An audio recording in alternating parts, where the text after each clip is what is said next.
maestro. Hola, buenas tardes. ¿Me escuchas bien? Hola. Upa, upa, upa. Me dijeron que el invitado era viejito, pero no que estaba tan bueno. Ay, bueno, vamos a empezar hoy en Isa Queen, la reina del swing. Vamos a empezar con una entrevista a un gran maestro de la región del norte de Santander. Yo soy de allá porque pues yo nací en Buckingham, en Inglaterra, pero pues soy ascendiente de reyes y estoy hoy acá pues entrevistando. Soy la reina de Cúcuta también. La primera dama no sirve para nada, pero pues estoy yo para reemplazarla, ¿sí? Hoy tenemos de invitado a Edward Granados, es un maestro. Bueno, yo ya no voy a hablar de él, él mismo se va a presentar. Voy a hacer la primera pregunta, que es esa pregunta que nadie ha hecho. Yo lo voy a sacar del estadio. ¿Quién es Edward Granados? Edward Granados es alguien nacido en la ciudad de Pamplona, criado entre Cúcuta y Pamplona y algunas otras ciudades. Ya tengo medio siglo encima, 50, y ya soy como un cucho verde. Achacoso bueno, eso sí, upa, qué rico. Bueno, hice teatro hasta el año pasado, hasta el 2020. En este año ya decidí retirarme y pues también soy docente universitario, soy investigador, me gusta investigar sobre los fenómenos tanto lingüísticos como semióticos y los fenómenos que se dan también dentro del mundo de la cultura, específicamente en las artes escénicas. Hacia la izquierda, como, sí, como mamerto prácticamente. Un poquito mamerto, sí, soy un poquito mamerto, pero más que mamerto, como lo dicen los uribistas, es alguien que tiene pensamiento crítico sobre esos fenómenos que se dan a nivel social, que se dan a nivel humano también. Más que mamartería, es como más pensamiento crítico. O sea que usted es de los mamertos que a los 50 se retira porque ya tiene mucha plata. O sea, no es mamerto. Es más de No, centro. casi siempre nosotros los mamertos, somos mamertos de filosofía, pero claro, vivimos en palacios, tenemos mucho dinero también, porque es que el mundo se divide entre esas dos facciones, entre los de derecha y los de izquierda, y casi siempre los de derecha lo tildan a uno de mamerto, porque uno es consciente de que hay ciertos problemas dentro de la sociedad y que los gobiernos muchas veces, tanto locales, regionales como nacionales, los gobiernos nunca hacen nada por solucionar ciertos fenómenos dentro de esa sociedad. Uno lo que ve a los políticos cada 4 años es que llegan a los barrios más vulnerables y llegan siempre con el mismo discurso, envuelven a la gente y les dan dádivas como una bolsa de cemento, unas tejas. Los que son más amarrados, que son muchos de derecha. Nosotros distribuimos bien el cemento. O sea, nadie en la campaña pasada quedó sin cemento. O sea, que yo sepa, nadie quedó sin cemento. A todos les dio su tamalito, que les dio su paca de cemento, unos ladrillitos ahí y ya, y todos quedaron contentos. Todos quedan contentos siempre, claro. Pero son soluciones de un día, de una ocasión, y lo que necesitamos es soluciones estructurales, que realmente los gobiernos de turno que están al frente del Estado se den cuenta de esas soluciones y las apliquen. Ellos se dan cuenta de que hay problemas, pero los utilizan más que todo para sus campañas políticas y van dentro de esa demagogia que ya está mandada a recoger también por parte de ciertos políticos, tanto de izquierda como de derecha, ¿no? Ah, y de izquierda también reparten tamal y dan cemento. Yo pensaba que no. De centro también lo hacen. Yo lo que tengo es centro. Eso es lo que yo tengo. ¿Tiene buen céntrico o no tiene buen céntrico? ¿Eso es lo que usted reparte, puro centro o qué? Pues no, no, mis lacayos me ayudan con el cementico y el tamalito y la cosita así sencilla para aquellos que quieran conseguir unos 200.000, 300.000 millones de votos, pero aquí en Colombia como no hay eso, aquí en Colombia con 9 millones de voticos ya salimos electos, tenemos allá a nuestro padrino Porquisito y tenemos allá a nuestro padrino mayor, está en el Ubérrimo y desde allá él nos dice qué hacer y todo, pero yo simplemente recibo y doy consejos y ya. Pero Isaquín, usted no se puede quejar porque a usted le pagan los impuestos y todo. Para eso está el pueblo, para que trabaje por nosotros. Nosotros simplemente estamos en nuestro palacio esperando que nos llegue el dinerito de los pobretones de los países y más del Reino Unido. Entonces, cuando yo vengo a Colombia o cuando estoy en Inglaterra, simplemente llego en mi avión privado, aterrizo en Cúcuta, en el palacio, un palacio especial que tengo yo, ¿no? La dama la tiene, la dama, una chichipata, esa, a la pata del cuchito, eso, dándole la medicina al viejito, las pastillas, pero eso no hace nada más. Y pues nosotros vivimos de ellos. Ahorita ahí el Partido Verde casi no colabora, pero estamos bien con el centro y pues ahí a la ciudad, gracias a los puentes que hemos hecho y todo, que Ramiro Suárez nos ha apoyado, pues estamos ahí, vivimos bien como para los dulces. Como para los Sí, dulces. como el puente que hicieron sin orejas en San Mateo, que tiene que ir la gente 1 kilómetro más allá para devolverse y gastar más gasolina y bueno, es también todo un juego económico. La gente ve el cemento y dice, ¡ay, qué rico, qué lindo este alcalde! Claro, porque le estamos mostrando que hemos hecho algo, el cemento es lo mejor. Se construye cemento, cambia la ciudad y eso nos reelegimos 50 veces. La verdad es que sí, a la gente la tienen contenta y calladita cuando hay cemento que mostrar con los políticos o con las gestiones políticas que debieran ser, ¿no? Otra cosa, cuando arman todo ese montón de subsidios, la gente está contenta, pero es que la gente no se da cuenta que esos subsidios son derechos de todos nosotros y más de las personas vulnerables, porque por lo menos en el caso de Colombia tenemos derecho a una educación de calidad, no simplemente a la educación, sino una educación que sea de calidad. ¿Es calidad o no? A mí me parece que es la mejor chimba del mundo, sí. Pues como vividero, sí, es calidad para vivir, pero fíjese que le estamos dejando a las nuevas generaciones. Le estamos dejando algo horriblemente construido a partir de la mentira. Realmente la nueva generación para nosotros todavía no es un poco ni para asustarnos, pues, porque nosotros lo que nos enfocamos es en la tercera edad, ¿sí? Le llevamos el almuercito a los abuelos y ellos van y votan por nosotros. O sea, realmente para nosotros los jóvenes no son indispensables en este momento. Indispensable el abuelo que sí, el que se le da su comidita y él todos los meses, todos los años va y vota porque nosotros llegamos. Entonces, es más, los que ya no tienen cédula, que están muertos también de nosotros, ellos nos apoyan desde la tumba. Otro elemento de la corrupción, pero fíjate, si tuviéramos una educación de calidad, si todos los jóvenes de Colombia tuvieran asegurada su educación, hoy en día no estarían como esta mañana que estaban abajo en la gobernación y que los policías los sacaron, que les dijeron que se retiraran a estudiantes universitarios de la Francisco de Paula Santander y de la Universidad de Pamplona solicitando la matrícula cero, ¿sí? Porque ahí sería un acceso al derecho a la educación, pero resulta que estos muchachos tienen que salir a hacer marchas para poder estudiar, para poder ser profesionales, para poder lograr entrar al sistema, a trabajar, y bueno, muy seguramente muchos entrarán a trabajar con algunos políticos corruptos.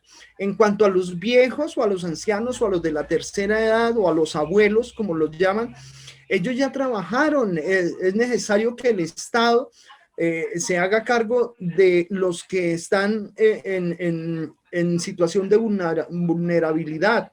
¿Cuántos señores no vemos en Cúcuta o en cualquier ciudad de Pamplona?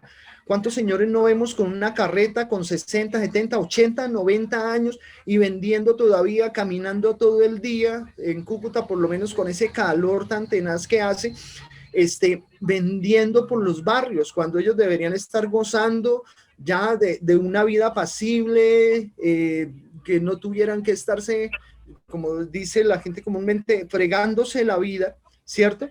Ellos ya deben tener todos esos derechos cubiertos por el Estado. En el gobierno de Alvarinchis, propusimos que se pensionaran a los 82 años. Es una edad promedio bien para que empiecen a disfrutar su pensión, ¿sí?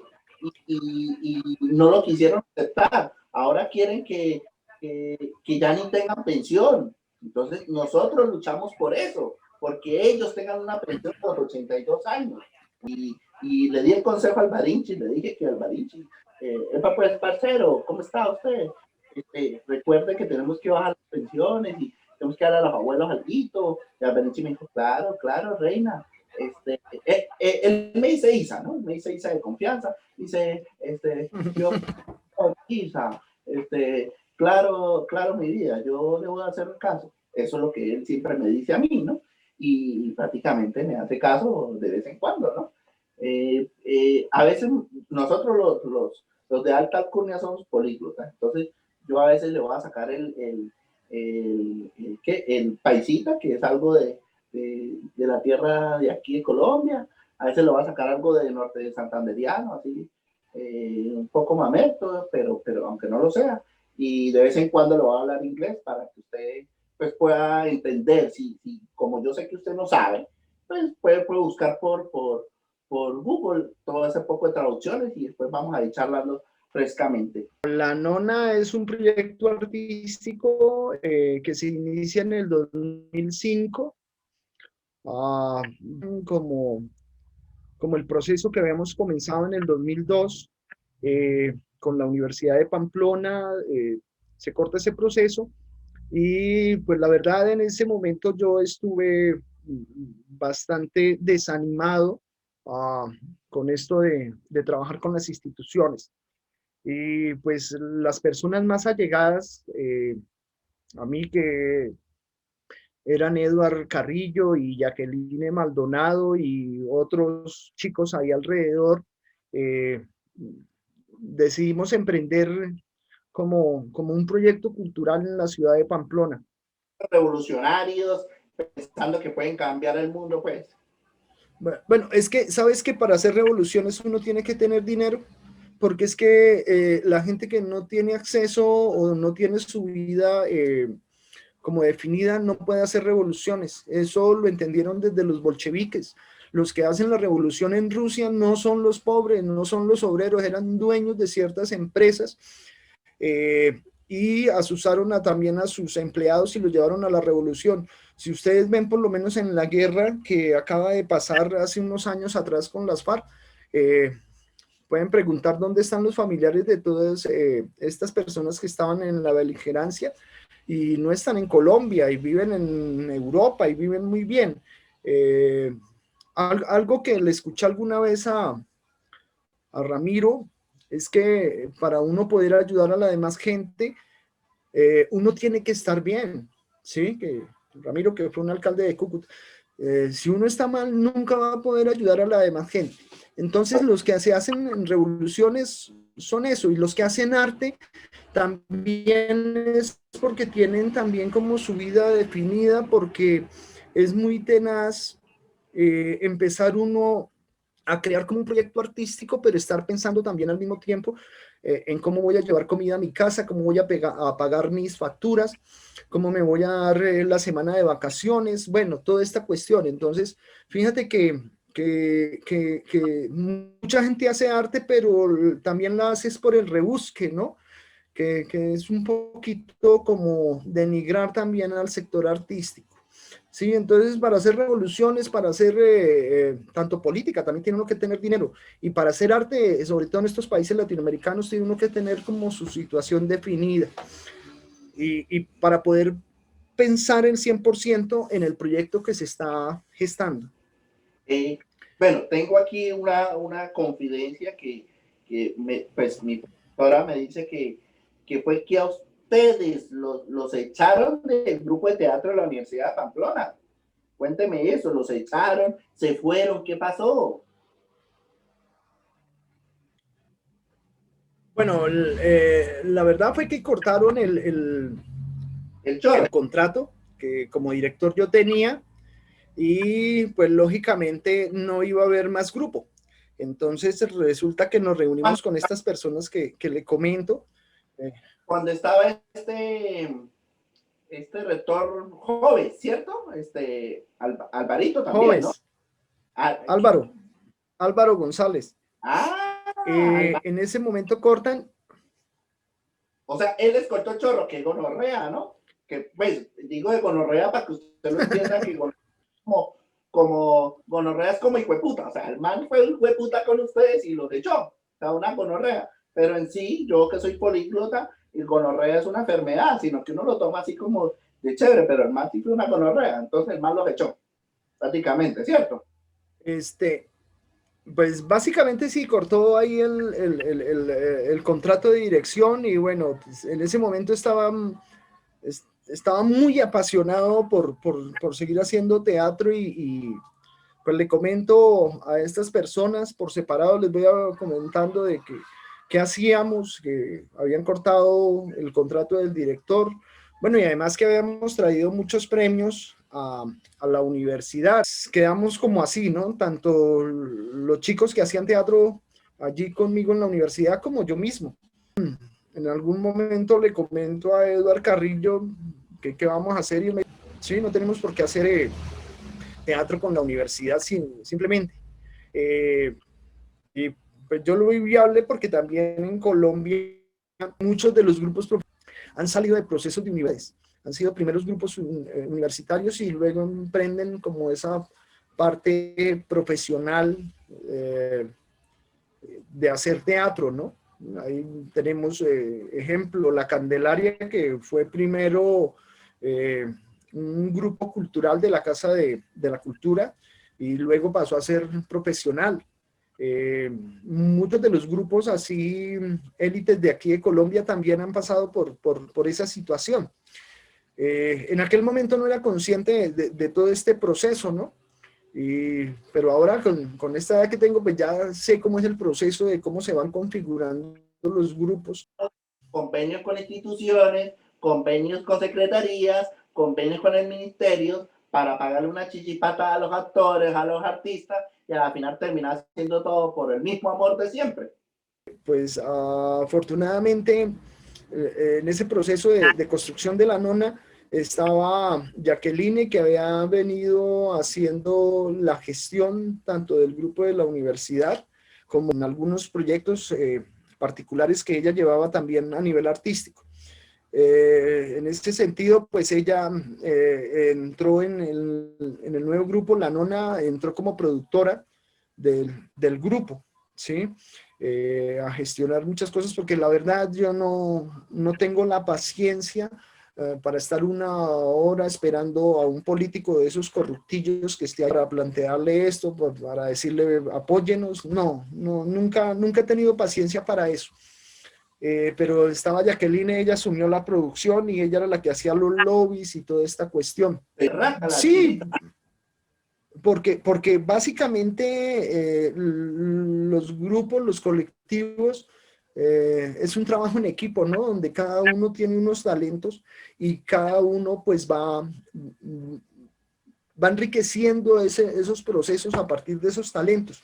Es lo que se denomina hoy en día, que tienen muy en boga, sobre todo en la educación, el trabajo cooperativo o el trabajo conjunto, ¿no? Que también se manejan muchas áreas dentro del teatro y debe haber gente que esté preparada cuando los actores salgan a recibir sus aplausos.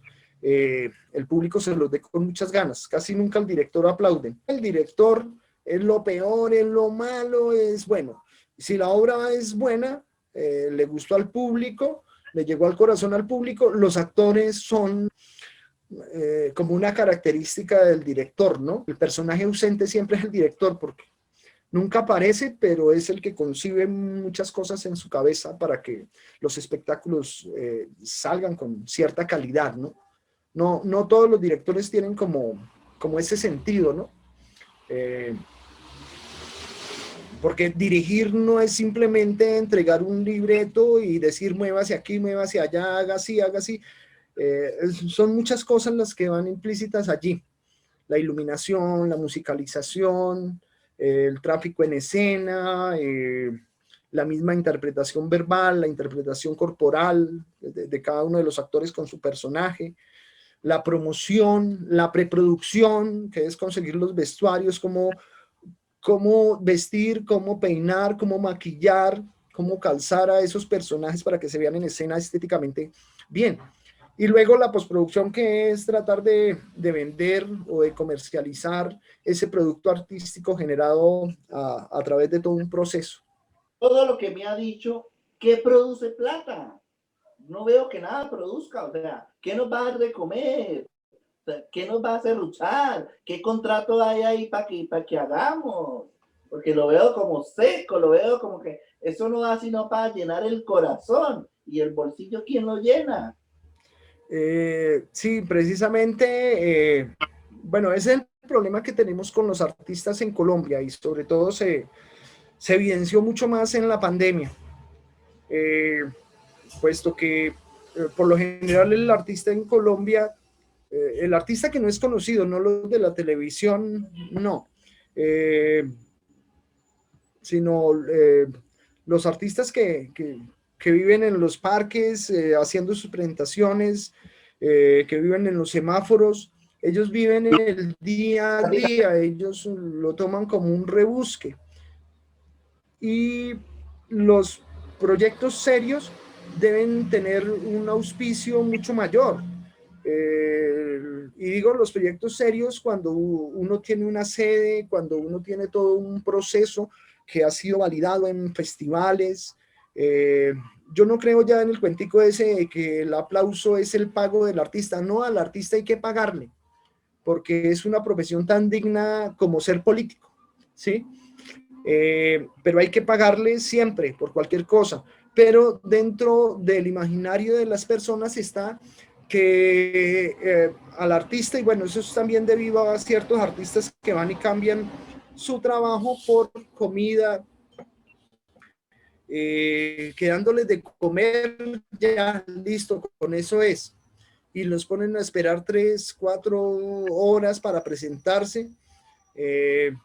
Y no, al artista hay que pagarle bien, porque es que nadie hace lo que, por lo menos en el caso nuestro de los teatreros, no todo el mundo tiene los cojones para subirse a un escenario y hacer el oso, hacer pendejadas, hacer payasadas, como muchas veces nos llaman. Mucha gente le da nervios hasta ponerse frente a un público, ¿sí? Yo que soy educador, también les da miedo ponerse frente a una cámara y mostrarse. ¿Y el que pone huevas también pone solar o no? ¿Por el patio también o solo huevas? Por la trocha. Algunos les gusta por la trocha. Sí, rico, ¿no? Rico, ¿no? Entonces yo digo, ¿qué pasó con la nona? O sea, evolucionaron, ¿qué hicieron? ¿Por qué está desilusionada de la vida? ¿Por qué quiere irse? ¿Por qué ya sabemos que ya está rico, tiene mucha plata, y a los 50 se retira, pero ¿cuáles son los motivos? ¿Por qué conozco su trayectoria? La he leído pues porque la producción me la puso, porque yo de Mamertos no leo absolutamente nada, yo soy sincera, y fue porque la producción me lo dijo, ¿sí? Pero ¿por qué? O sea, ¿por qué se retira? ¿Por qué se quiere ir? ¿Qué pasa? Usted está buenón, tiene swing, así. Bueno, hay un elemento que es coyuntural en este momento, que es la pandemia. Eso no ha permitido que me pueda reunir con los actores del grupo, ¿sí? Eh, ya un año más largo, porque el último ensayo lo tuvimos en diciembre del 2019. Intentamos hacer algunos ensayos así por la red, pero es bastante difícil por la conexión. Tenemos una conexión muy mala de internet en este país. A veces se caían, o bueno, ahí surgen muchas cosas. Hombre, o sea, pues, tampoco metas la mano en el bolsillo. 10 megas lo que compra, pues claro, pues en internet le va.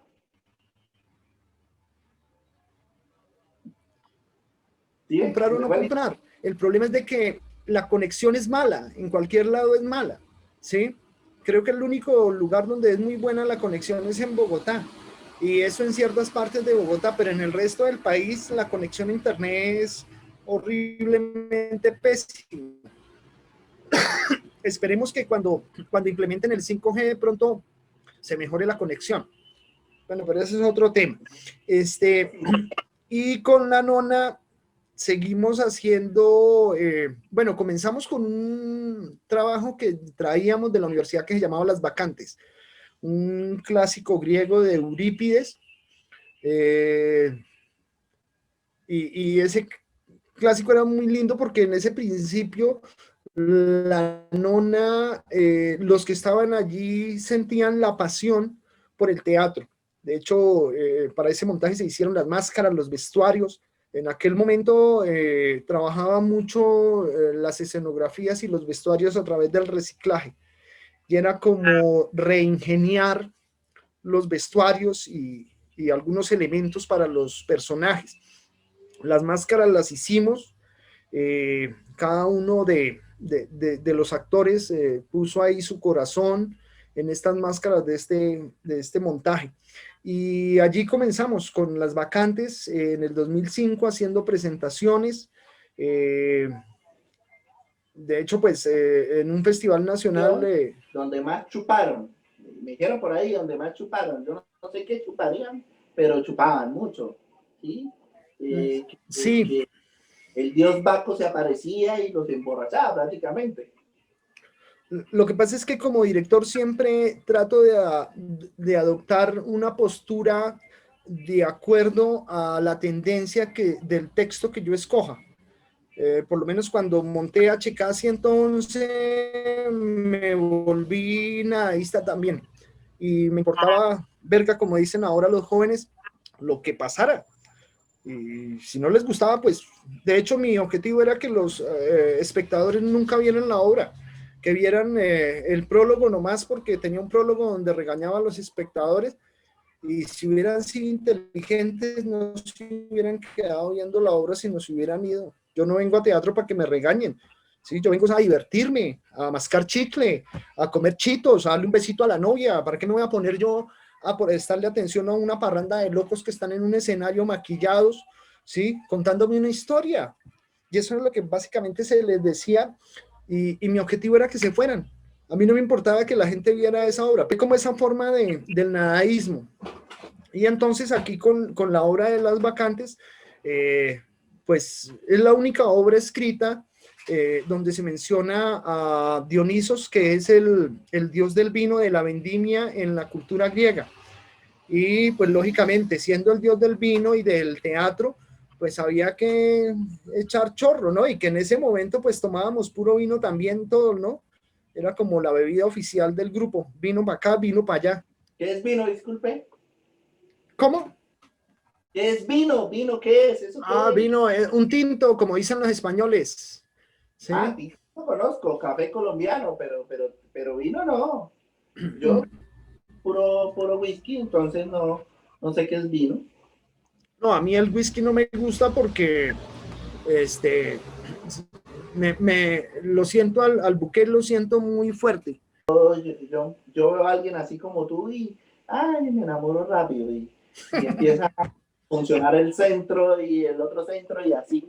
Entonces, con este calor tan arrecho, se decalienta hasta la panocha a uno. Que a le queman el horno. No, porque ahí sí me tocaría. Fuera horno, me tocaría buscar platanitos para dejarlos ahí adentro. Se la pasaban borrachos de arriba para abajo, de abajo para arriba, prácticamente. Eso es lo que piensa la gente, pero trabajábamos mucho. A veces entrábamos a las 6 de la tarde y salíamos 2 de la mañana del lugar donde estábamos ensayando. Y borrachos porque no, era un trabajo arduo, era meterle toda la pasión que teníamos, pero también el cuerpo, si no se le mete alimento y bebida, pues no va a funcionar, ¿no? Sí. Y bueno, eso fue el primer montaje que tuvimos con la nona, eso fue en el 2005. Luego vino otro trabajo que se había realizado con la Universidad de Pamplona, que era la ceremonia, un texto del maestro Gilberto Martínez, que en paz descanse.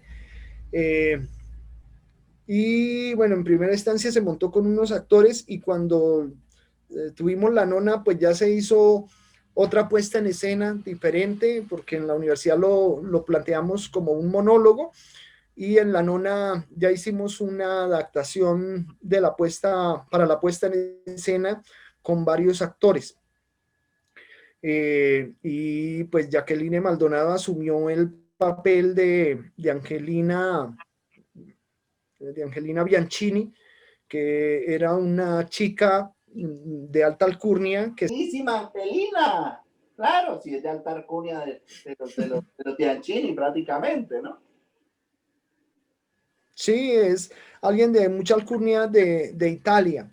Y dentro de esa adaptación nosotros también la adaptamos al contexto colombiano, eh, porque también tenemos familias ricas donde hay chicas que se enamoran de quien no deben y su familia está en contra de esto. Pues así le pasó a Angelina, se enamoró de su profesor de piano y hicieron el chacachaca. Y muy seguramente Angelina, aunque no lo cuenta la historia, pero muy seguramente Angelina. Claro, prácticamente, se culiaron. No, pobre con una rica. Y hubo problemas prácticamente. Y sí, este, y entonces encierran a la muchacha, la encierran su padre en castigo, la encierran en la casa, no la deja salir. Bueno, los padres mueren, ella queda encerrada y cuando logra escapar, pues ha quedado como díscola, eh, ha quedado en su mundo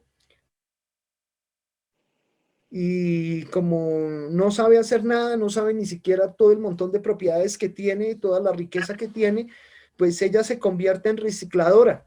Nuestros padres nos lo dejaron de la herencia. No me dejaron una herencia la hijo de puta y yo, pero no estudié ni mierda. No, y que no necesitas estudiar, ¿no? Siendo de la realeza, pues no No, necesitas estudiar, ya tienes todo asegurado. sí, para ¿Mm? nada. Y, y esta muchacha, pues, en su cabeza está todavía los recuerdos de esa juventud, de ese primer amor, eh, me imagino de ese primer hijo Bueno, o el hijo que tuvo, sí, del primer hijo que tuvo, porque ella hace referencia también en unos textos a un perro y lo trata como si fuera un bebé. De hecho, en la versión nuestra ella sale con un coche ay, qué, siempre.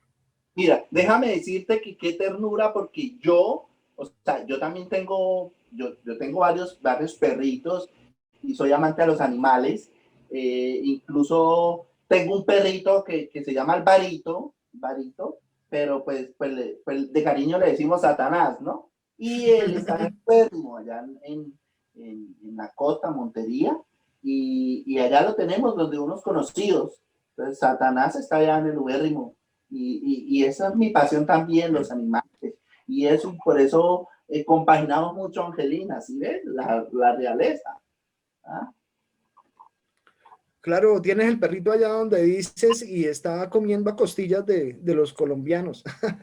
Prácticamente, sí. Pues, Eh, ¿a qué somos dueños del país? ¿Sí? Bueno, y si me sigues bueno, contando de y Angelina, se comió el huevo, quedó embarazada, tenía unos animales, tenía un coche, bueno, ¿y qué más? bueno, y entonces el público cuando llega a ver la presentación, es básicamente los recuerdos de Angelina, los fantasmas de Angelina que están alrededor. De hecho, todos los personajes, después por una apreciación que hace Jacqueline, antes todos eran blancos porque todos eran fantasmas, pero Angelina como no había muerto, no, semióticamente no era muy viable. Los personajes alrededor de ella, que son como los fantasmas, son los que van de blanco y ella va vestida, ataviada, perdón, va ataviada como cualquiera, ¿no? Que una persona muy normal, ¿no? Y muy, con pinta de reciclador. Y cuando el público ve la función, pues ella lo que hace es recordar algunos pasajes de la vida, pero como dice literalmente en un texto, pues esta es mi ceremonia, ¿sí? Eh, Sí. y en la presentación, pues Angelina termina muriendo de un paro cardíaco, después de que tiene su último recuerdo, que es la muerte de Francisco, que era su amado, perdón. O María ese huevo que la dejó está loca. Y pues ahí termina como la obra y la vida de Angelina, ¿no? En esa presentación. Y hay mucha gente que de la alta alcurnia como tú, que ha visto la presentación, la historia de Angelina y se sienten identificados. Hay varias personas que nos han dicho, mujeres sobre todo, dijo, a mí me pasó exactamente igual como Angelina, yo me enamoré de alguien que no debí y a mí me enviaron a estudiar a Bogotá o me enviaron a estudiar a Europa o bueno, la abrieron del parche. Y es una obra que por lo general la gente llora y porque también la fuerza actoral que tiene Jacqueline, que le imprimen este personaje, es muy buena, ¿sí? De hecho, pues ella tiene premio latinoamericano a mejor actriz principal. O sea, los mamertos también tienen premios prácticamente, ¿sí? Sí, de eso vivimos. O sea, con mis antepasados, ningún mamerto, ningún pobre tenía derecho a ningún premio, solamente nosotros los ricos. El ¿Ah? nieto, ¿no? Harry, creo que es que se llama. Harry es mamertísimo No, porque se retiró de la realeza. El no, es que, príncipe Harry claro, se retiró de la realeza. ¿sí? Isabel segunda es prácticamente prima hermana mía. Yo estoy un poquito más arriba que ella, ¿sí? Lo que pasa es que ella todavía está de reina porque no le ha dado la gana de morirse, la hijo de puta. Pero yo soy Isa Queen tercera, ella es Isa segunda, prácticamente. Si hablamos en términos así Ah, como Polo, así. Ella es Isa segunda, yo soy Isa tercera, estoy arriba de ella, pero el hijo de puta no ha muerto, entonces yo por eso no he sido la reina así más que ella, prácticamente, ¿no? mm, ve, no sabía esas infidencias de la realeza británica. Sí, y bueno, y ahí acaba la nona o sigue, No, ahora le dieron la vuelta al mundo, ¿qué hicieron? ¿Se volvieron ricos? ¿O no sirvió para ni mierda nada? no, el arte en Colombia no da para uno volverse rico. Bueno, después montamos las tres preguntas del diablo enamorado, que es un texto de Misael Torres. Eh, Básicamente, yo casi siempre que monto los textos, voy pensando en el actor o los actores que necesito, el biotipo que necesito para esos personajes. Esa obra la monté primero porque lo popular está implícito allí, ¿no?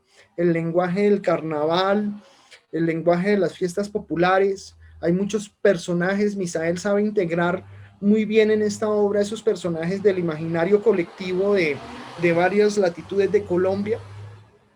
Y pues ese montaje lo pensé básicamente para Eduard Carrillo, viendo su forma de ser, de cómo se interrelacionaba con la sociedad.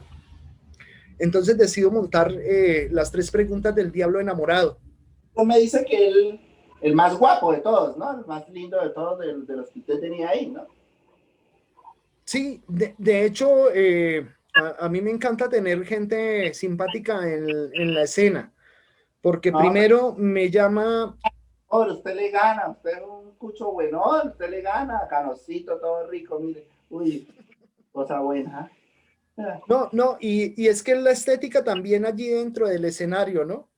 Sí, Este, Poner gente hermosa también atrae la atención del público, ¿sí? Por eso ya lo entendió la televisión hace rato. Eh, y pues monto las tres preguntas del diablo y el que protagoniza allí es el diablo y el actor que realiza este personaje pues es Eduard Carrillo. Y claro, pues el man tenía buen cuerpo. ahorita debe estar barrigón, viejo y feo, arrugado. Ya me imagino porque hace rato no lo veo, hace como unos 14 meses no nos vemos en persona, ¿sí?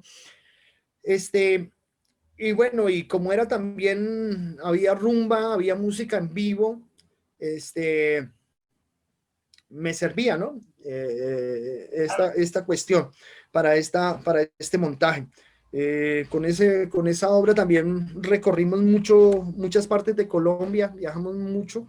eh, y bueno, no obtuvimos muchos premios, no sé por qué, pero viajamos muchísimo, a la gente le encantaba, como se le empezó a construir música original, pues había un estribillo que decía, dale, baila, dale, diablito, y sí, más o menos se movía así. Y Ah, y pues a la gente se le quedaban esos estribillos y al final terminábamos también poniendo como una especie de semirrumba con tamboras y los personajes interactuaban con el público. Y era contar la historia. Mapalé, así prácticamente. Mapalé. Sí, un mabalé, exacto. Y básicamente la historia del diablo que está enamorado, pero no puede consumar ese amor porque no encuentra como la persona indicada para él, ¿cierto? Y para encontrar esta persona, pues él hace tres preguntas y la mujer que le conteste estas preguntas, pues lógicamente él la elige como su amada. Pero resulta que las mujeres no le contestan las preguntas, entonces él sigue solo, sécula, seculorum, de fiesta en Lo fiesta. tenía chiquito, prácticamente, pero no le paraban bolas. Sí, Debía ser, me imagino. diga la verdad, no Es, es que puta, ahora no, la mierda. habría que preguntarle al actor, a ver, no sé.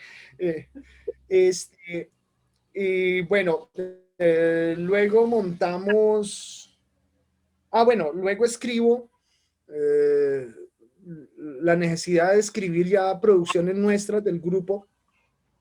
Escribo una cuestión que es parte de una trilogía que se llama Chíchira. No, es más antropológico, es más de corte antropológico. Yo para antropología no sé ni mierda, eso es para los pacos. Les gusta leer. No, la antropología tampoco da dinero, pero es una buena carrera. Este, y bueno, empiezo a investigar sobre la cultura chitarera, que es parte de la familia Chipcha, aquí en Colombia. Y es De los aquí en, clavos, de los que tengo yo ahí para que me laven el carro, prácticamente. Eh, pues no, porque es que si hablamos de esa cuestión de los europeos y los amerindios, este, éramos una civilización muy avanzada cuando llegaron los europeos. Lo que pasa es que hubo ahí una barbarie, eso no, yo no estoy de acuerdo con la celebración del 12 de octubre, que el Día de la Raza, porque no hay nada que celebrar primero. Yo no voy a ir a ponerme contento porque mataron, hicieron un genocidio. Yo compré unos en oferta hasta no, conseguí negros hasta el 90% de descuento, imagínense. Era un viernes negro prácticamente, en octubre, pero era viernes negro. Para los blancos de pronto sea muy interesante, pero para el pueblo amerindio, y yo me siento muy amerindio, no hay nada interesante allí en esclavizar a otras personas, ¿sí? Y bueno, lo que tratamos de contar allí es más que todo cómo era la vida de los amerindios antes de la llegada de los españoletes aquí a estas tierras santanderianas. Y también como contar un poquito de esa cosmogonía, de esas creencias, de esas tradiciones. Y una pregunta que me lleva a empezar a escribir esta obra es reflexionando sobre qué fue primero, el huevo o la gallina, lo mismo, ¿no? Porque es que desde la tradición europea nos metieron la religión. Yo conocí primero el huevo que la gallina a los 14 años. Bueno, pero fíjate que desde la tradición judeocristiana nos dicen que hubo un Dios. Yo dije, ¿qué tal que hubiera sido una diosa mujer? Paralelismo entre la Pachamama como diosa y dadora de toda la vida y como deidad. Esto está muy marcado también por las creencias de Spinoza, un filósofo del siglo XVI-XVII. Espinosa Paz. Spinoza, no, Spinoza, un filósofo del siglo XVII europeo. Que era el cantante mexicano, No, no, te lo crea tu madre, te no. lo crea tu madre. No, este es más profundo, este señor. Y él planteaba que Dios es todo. Dios es usted, Dios soy yo, Dios es el cielo, es el aire que respiramos, es el río que corre. Y básicamente, si un personaje como estos hubiera venido en esa catástrofe que lo llaman descubrimiento de América, yo considero que él hubiera entendido mucho mejor también la filosofía de nuestro pueblo amerindio y no hubiera habido esa matanza tan tenaz que se dio, que todo el mundo venera Colón. Y el otro día que estaba por ahí revisé, fue un pelle, fue un hijo de puta, como dicen por ahí. Colón, y ahí es donde digo, no, Colombia no se debería llamar Colombia, porque nos tienen el cuentico de que Colombia se llama así por Colón. Suéltalo, aquí puedes expresar todo lo que quieras, puedes soltar lo que quieras, suéltalo, hijo de puta, lo que quieras, no hay problema, que este es mi canal privado, esto no pasa. Bueno, con esa obra se ganó un premio nacional de dramaturgia, puesto que la forma en que está escrita hice una simbiosis también entre el lenguaje cinematográfico. Ese texto se va a dar cuenta que está lleno, es más que todo de didascalias, de acotaciones y de ciertos textos que incluí de Rubén Darío, otros textos de otros poetas, también colombianos y nortesantanderianos, y algunos textos poéticos míos que incluye allí. Y se obtuvo un premio nacional a dramaturgia por el aporte a la dramaturgia en Cali. Y bueno, aquí en Norte de Santander ganamos. Nunca van a llegar aquí a la derecha. Y que ven más de uno por ahí lamboneando por ciertas cositas, por minucias, entonces piensan que todos los artistas son así, ¿no? Que todos los artistas se venden por unos pocos pesos. Yo también dentro de mi filosofía está pues no tratar de venderme a nadie. Por eso cobro caro para que nadie me contrate, ¿sí? La verdad, yo me vendo a cualquier hijo de puta que me dé plata. Un contratico, esos 20 ahí pequeñitos, eso me le pego, eso no importa. Hay que sacarle plata al pueblo. Parafraseo a un maestro argentino que vivió mucho tiempo en Venezuela.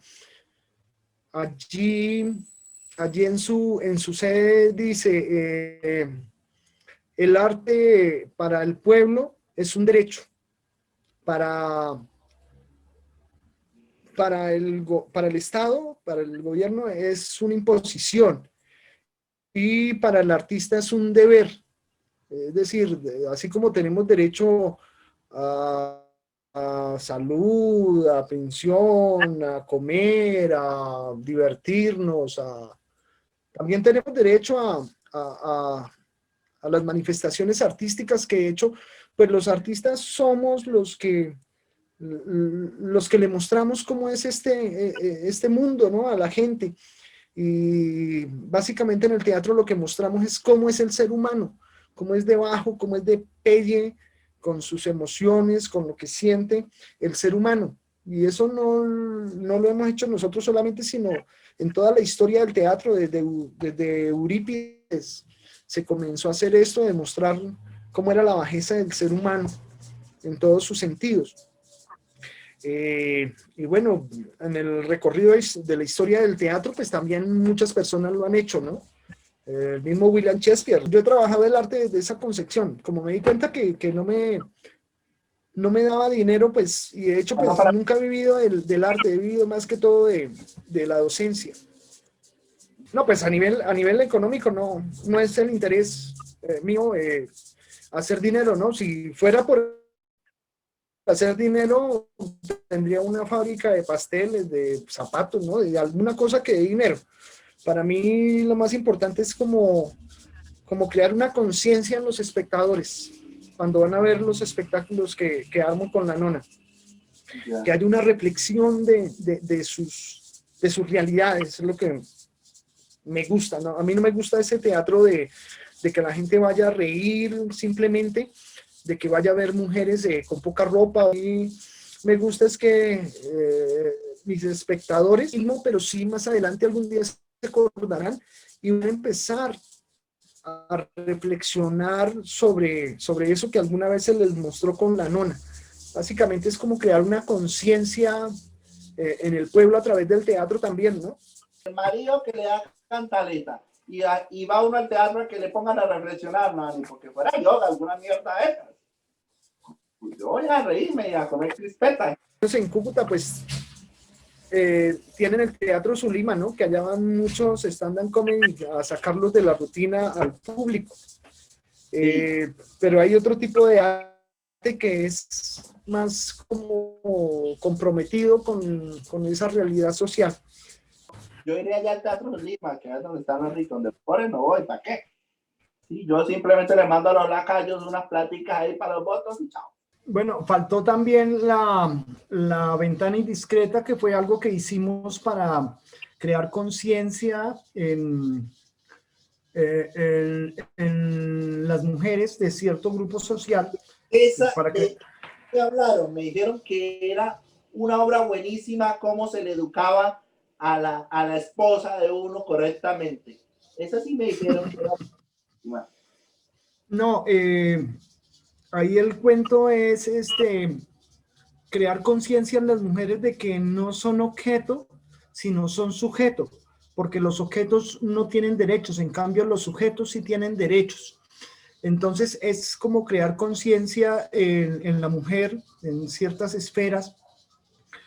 Bueno, claro que los inconvenientes se dan en todos los estratos, ¿no? Estos problemas de violencia de familia.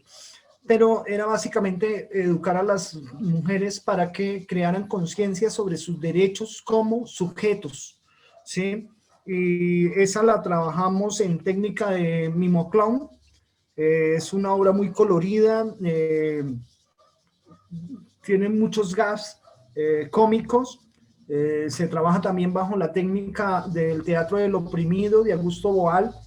Es algo que conocimos con Jacqueline, y pues a Jacqueline le, le encarretó mucho esta propuesta del teatro de Augusto Boal. De hecho, pues tiene un estudio muy grande ella también acerca del teatro del oprimido allí, trabajando con comunidades. Pero en la nona lo quisimos hacer porque yo voy más por el teatro espectáculo, que más que por el teatro de trabajo social. Pero la Sí. hicimos gracias a que un director de cultura del departamento, Leonel Rodríguez, nos apoyó esta iniciativa. Nos pidió, en primera instancia, nos pidió que le colaboráramos en ciertos programas con la Secretaría de la Mujer, que estaba en ese entonces muy en boga, estaba saliendo. Bueno, él creo que es de los conservadores, pero eso es como que se juntan todos en una sola talego. Es de Entonces, nosotros.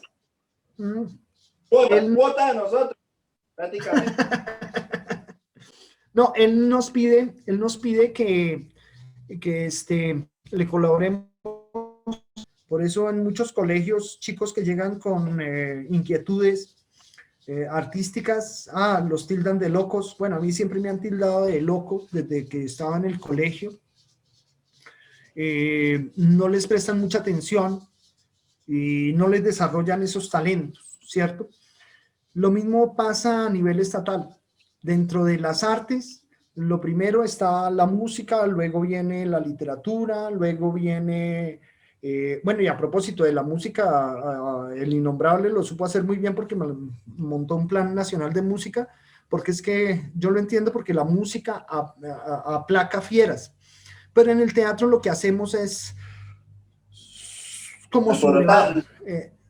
Sí, alborotar el avispero, como se dice coloquialmente. Yo fui una que le dije a Porky, hey, Porquisito, ven para acá, vamos a hacer un plan para la música, hay que echar guaro, whisky, hay que armar el furrusco, entonces mejor armemos programas que beneficien a la música, porque el teatro no da plata, la música sí, y ayuda a la economía, ayuda un poco a todas estas asociaciones de bares y restaurantes, Eso fue una idea mía, fue una idea mía. Fíjate que también le pueden sacar impuestos a la música, al teatro no le pueden sacar todavía impuestos. Claro que ahorita van a empezar a sacarle impuestos con esa maldita economía naranja, No. que tanto falló en Europa como falló acá. Te voy a explicar algo. Eso fue un proyecto de ley que nuestro pupilo desarrolló cuando estaba en el Senado y prácticamente sacó un libro, después quiso desarrollar un proyecto. Es muy sencillo. Nosotros necesitamos platica para el bolsillo, ¿sí? Entonces, ¿qué hicimos? Pues montamos un proyecto, asesoramos a Porky para que él en su momento pueda armar una ley que le diga, hey, tú informal, artista, ve y paga impuestos que necesitamos comer de ti, ¿sí? Entonces, ¿qué hicimos? Montamos esa ley. Ahora, la obligación es que pagues el impuesto, que te creas una empresa, que salgas adelante. Estamos dando oportunidad de emprendimiento, que emprendas con tu corporación artística y cultural, ¿sí? Que le puedas pagar a tus empleados una salud, una pensión, riesgos laborales y de paso que pagues unos impuestos a las arcas del Estado, que es como la otra de las cajas menor que tenemos nosotros aquí en la realeza, una caja que nos da una entradita adicional y pues para eso hay mucho dinero, y le estamos aportando a eso. Nosotros nos ha entrado un dinerito chévere. No, a mí me parece que es un fracaso total. De hecho, en Holanda, que es donde aparece la economía naranja, y se plantea es para los creativos, pero es que es diferente el contexto holandés al contexto colombiano. En Holanda los creativos son los publicistas, eh, los, los de marketing, ¿cierto? Ellos son los creativos, ¿sí? De hecho, en Holanda, si se pone uno a investigar, realmente los artistas como tal tampoco le jugaron mucho a esa economía naranja allá. Fuera de eso, este señor que está ahorita en la presidencia, pues sí pudo escribir un libro, pero escribir un libro es fácil. Y más cuando tienes a quien pagarle para que lo escriba. Y más cuando realmente lo que pones allí no es la verdad. Entonces, ese señor, ¿qué es lo que hace? En uno de los tantos viajes que va, ve la economía naranja y se acuerda de los artistas, que los artistas son supuestamente en la memoria colectiva de este país, son los vagos, son los revoltosos, son todo. Y había que formalizarlos precisamente para lo que tú acabas de decir, que es cobrarles impuestos. Pero es que la cultura de un país no se le puede cobrar impuestos. Es como si cada vez que yo utilizo el himno nacional, que es algo de identidad acá para Colombia, yo tuviera que pagar un impuesto por cantarlo o por escuchar el himno nacional. Es lo mismo, hay gente que hace cultura, que son cultores de esas tradiciones ancestrales y que los han querido también meter en el rollo este de que armen empresa. Pero lo que no se dieron cuenta o lo que no ha funcionado muy bien es que la economía naranja no está apoyando emprendimientos. Da un dinero, pero después esos dineros pocos que da, los saca, por otro lado, a los mismos artistas, ¿sí? Eso es otra cosa que me ha puesto a mí también como con ganas de alejarme de todo este mundillo del arte.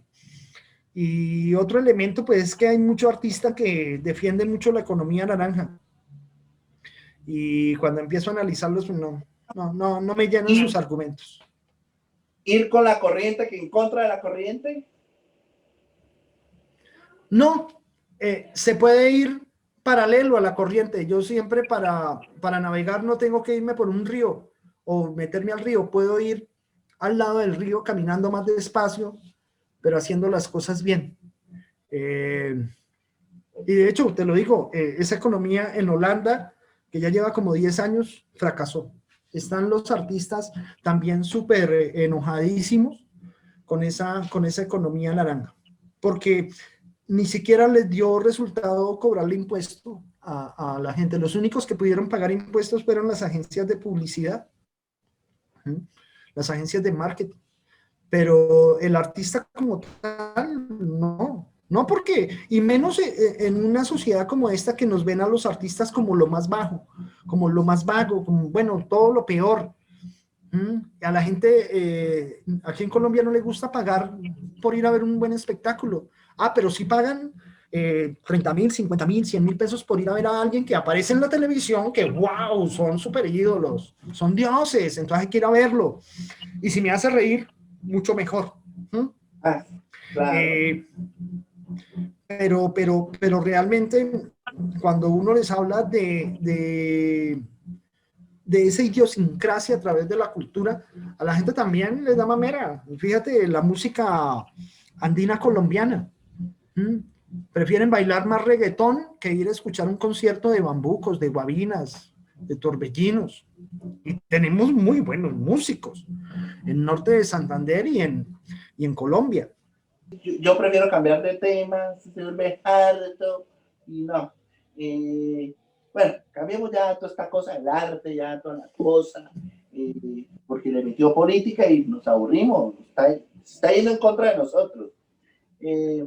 Yo tengo aquí que usted es petrista. No, ¿Qué opina de no. Petro?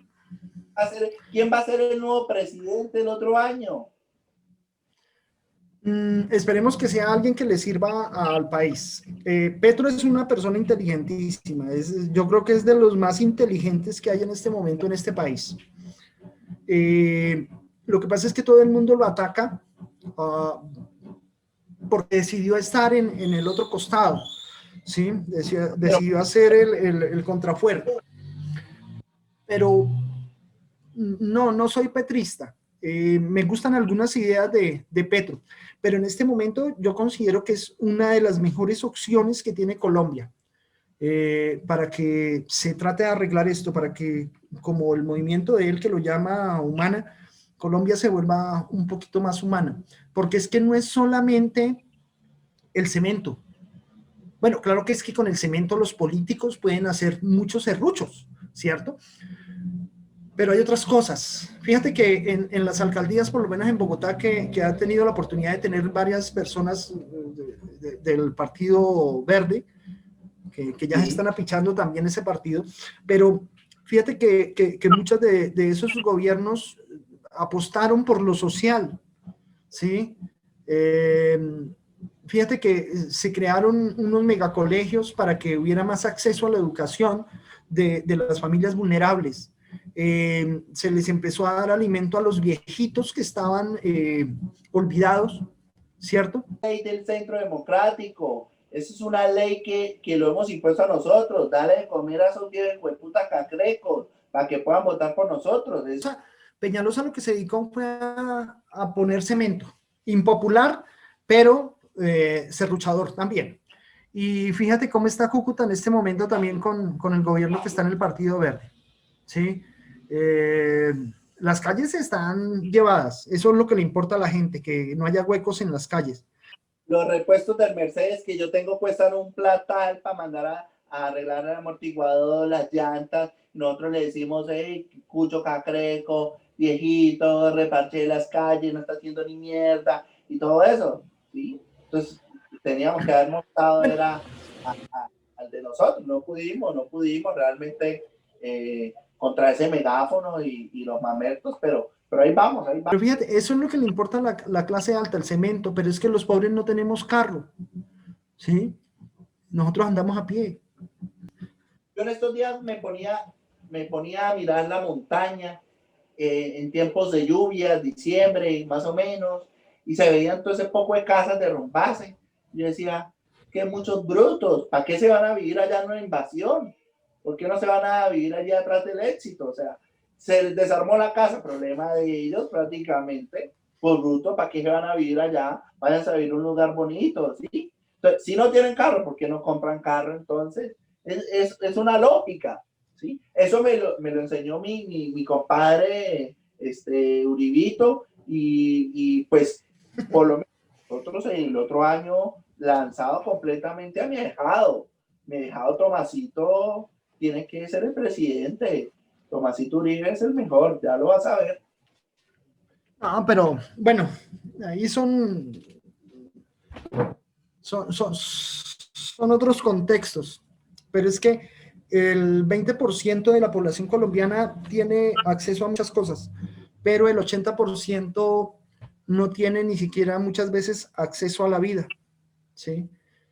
Eh, porque si no los matan por falta de servicio de salud, los matan porque no hay comida, porque no tienen que comer, los matan las bandas criminales, los matan porque tienen que ir al ejército a pelear una guerra que no es la de ellos, sino es la de ustedes, la de la gente de alta alcurnia, o los mata la desidia política, ¿sí?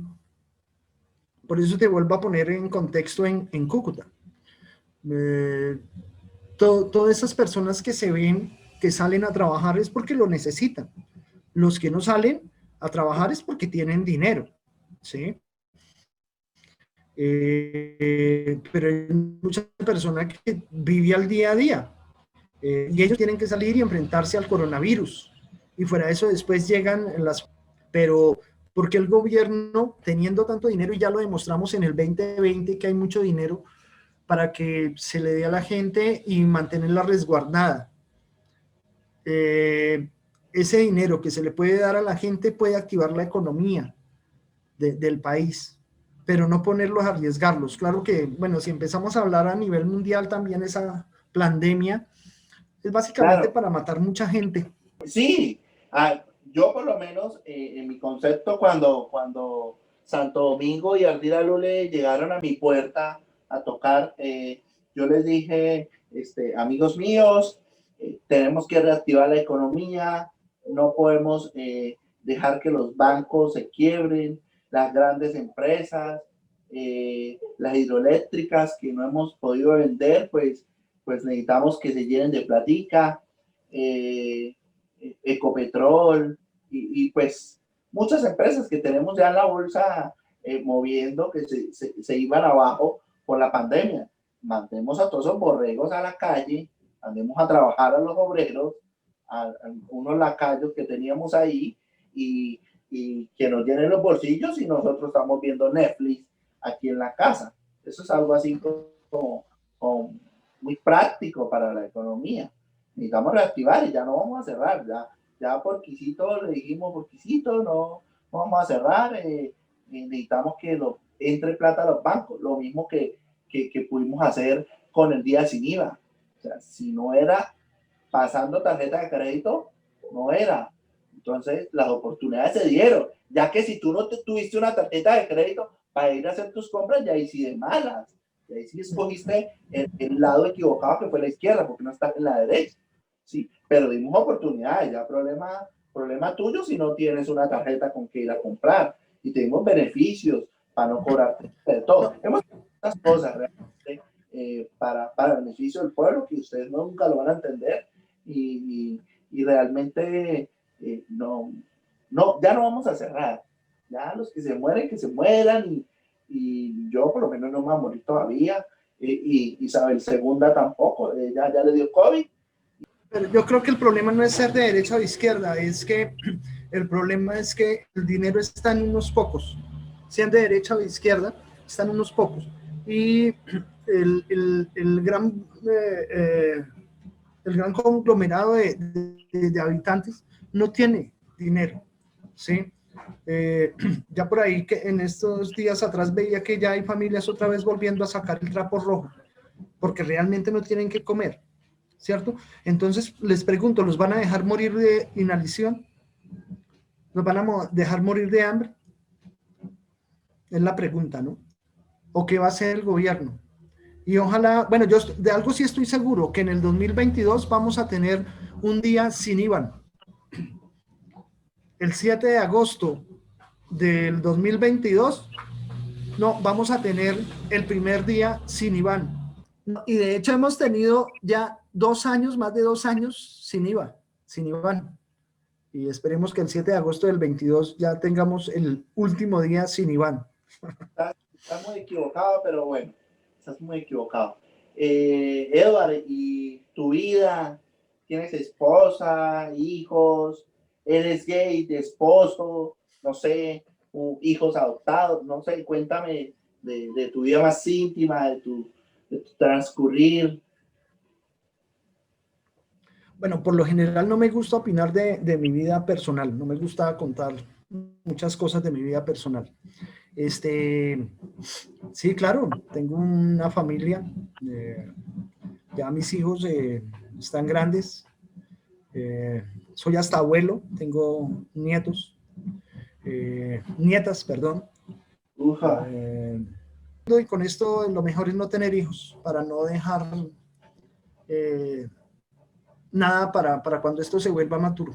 Agradecerte por estar hoy con nosotros, maestro, y conocer una parte de ti. Hay un compromiso para volvernos a ver, hablar más de la intimidad, no sé qué podamos hacer tú y yo si nos vemos en persona. Conocer parte de la nona, conocer parte de Eduard Granados, y no, muy contenta de tener nuestro primer mamerto aquí. Te voy a confesar, producción me pasa a mí una hoja donde hay toda una historia tuya, pero yo al final cambié la hoja y dije, yo no me voy a poner a leer cosas de mamerto, por eso la hoja está en blanco, porque realmente no me interesa, pero pues fue agradable ver un chusco como tú, un rico así, papi, y agradecida contigo, volvernos a ver, a tomarnos algo, un whiskycito, no sé, cuando quieras. De pronto en el club tenis. Si es posible, no, porque tengo mi propia piscina, mi propio jacuzzi, pero venía algo así más privado en la casa. Bueno. Papi, muy contenta por haberte tenido. No sabía que eras un artista tan innato, un profesional, una persona tan idónea. Lástima lo mamerto, pero me agradó mucho y espero que nos volvamos a encontrar, papi, y volvernos a ver. Muchas gracias, Isaquín, por haberme invitado, por permitir que de pronto los que pensamos diferente también tengamos alguna voz en los medios. Y no, nada, para cualquier cosa, cuando los veamos, ahí tú te tomas el amarillito y yo me tomo una amarillita. Claro. Chao. Chao, papi.